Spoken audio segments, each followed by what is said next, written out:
it can't find it because that drive's not plugged in. So it says, I don't see that library. So what it does instead automatically is create a new library that sits on your computer. Okay. That's what it does. So here's what people call me about. They'll have it on their external hard drive. They'll open iPhoto, and what they don't realize is the drive isn't plugged in. So they'll open it. iPhoto opens up blank with no photos. Okay. So they go, oh, I didn't have my drive plugged in. So they plug their drive in, and the photos still aren't there. At least they don't show up automatically. So they'll quit iPhoto, and they'll relaunch it, and they're still not there. And they go, oh no, my photos have been lost. Well, what's happened is, like I said, because the drive wasn't there, yes, it created a new one, and iPhoto just by default will open up to whichever one it opened up to last time. Okay.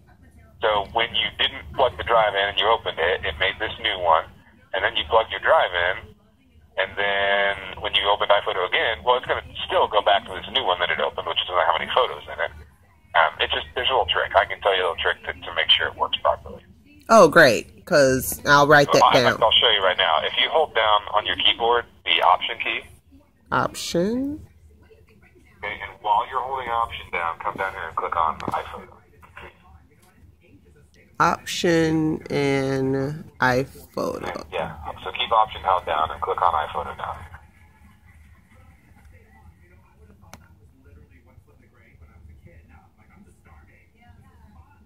here. And keep holding it. Mm-hmm.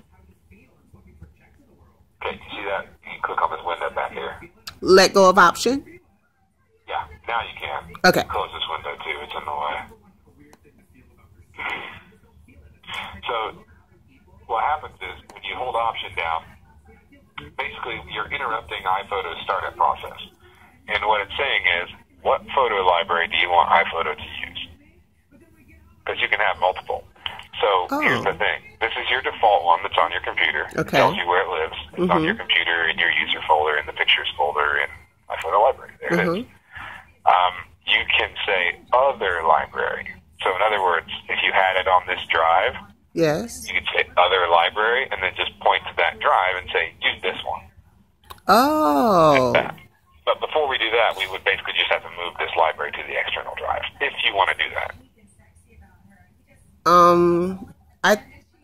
Do you think that I should do that now, or do you think I should see if the two files we deleted, the corrupted ones, opened up the 60? Let's make sure everything's working real quick here and clear that up. So first thing, let's go ahead and empty the trash here.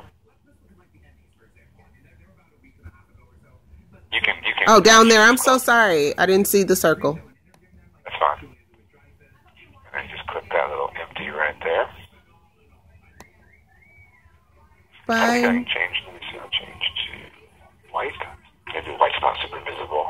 It's saying, are you sure you want to permanently? Okay. Yep. Here's the little balled up paper. You can close. No, excuse me. You can close the. Get red out here. You can close. Oops. Come on now. Yeah, you can close that. So now we come up to the Apple, and we go to About This Mac. Will Grand Perspective stay on my computer now? I'll make sure it does. Yeah. Thank you. Now go to More Info right there. More info. And storage. Storage. I knew that the pictures were the majority. Oh, it moved over a little. Oh, it was only 3 at 4. And basically added 60 gigs to it. You said 60. You said about 60. You're good, Jameson. Okay, let's see. So that'll clear up quite a bit. And like I said, the biggest chunk is your photos. So imagine you added 330 to this, you'd basically be at 400 gigs. And you'd only have 1 gig. So if you move your photo library, you'd be down to like here. You know what I mean? Okay, the only concern is I have some projects in there that I need to upload like right away, email them, share them with people, or put them on my YouTube, and then I can delete them once they're on the YouTube because I won't even need to have them anymore because they'll be on there. So here's a couple things. We have a couple of time-intensive tasks that we have to do, and you can do your stuff first, and then we can get back in touch and pick those things up. So one thing is, eventually, once you're done, if you want to, we'll move this whole thing over to your external and leave it that way. The other thing is we have to do what's called a spotlight index. We have to redo the spotlight index so that it doesn't, misread everything that's just other. Okay, so spotlight and silverlight are two different things. I'm thinking of two different things, right? Right. Okay. Spotlight up here is a quick way to find things on your computer. It kind of indexes and labels everything on your computer so everything is properly. Okay. But it also has to do with the way things are cataloged, and it's just better if it's working properly. Okay. And that's an easy thing to do. It just takes time. You just start the process and let it do its thing. Those are the two big things that are going on there.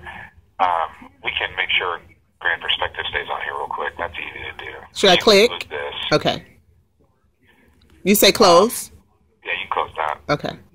Click on this window back here. Actually, just drag it up a little bit because we just need to be able to see both windows.